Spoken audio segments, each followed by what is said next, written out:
On the one hand, we've seen an incredible outpouring of support for Israel following Hamas's unprecedented massacre on October 7th.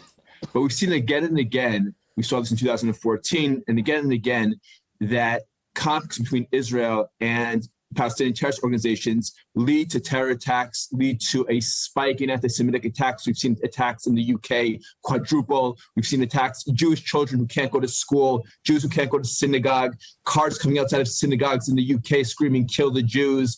So we do see that these calls from radical Islamic terrorists in Gaza do have an effect both in the Arab and Muslim world and in the West. Although I have to say also, I've gotten many messages from friends in the countries of the Abraham Accords and other Arab and Muslim countries expressing support and sympathy for Israel as well.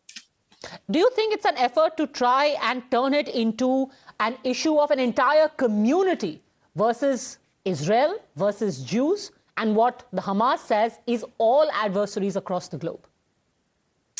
Unfortunately, we know that there are supporters of Hamas, of the Muslim Brotherhood's extremist ideology around the world, not only in Gaza or in the West Bank.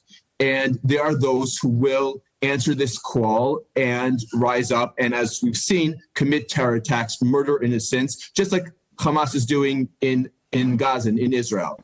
I don't think it's going to be a worldwide conflict. I think what's becoming clear to many people around the world, including many world leaders, is that it's time to pick a side. Are you on the side of the bloodthirsty terrorists who committed the worst massacre against Jews since the Holocaust? Or are you on the side of civilization, of democracies that want to pursue the path of peace and understanding, as, for example, we saw with the Abraham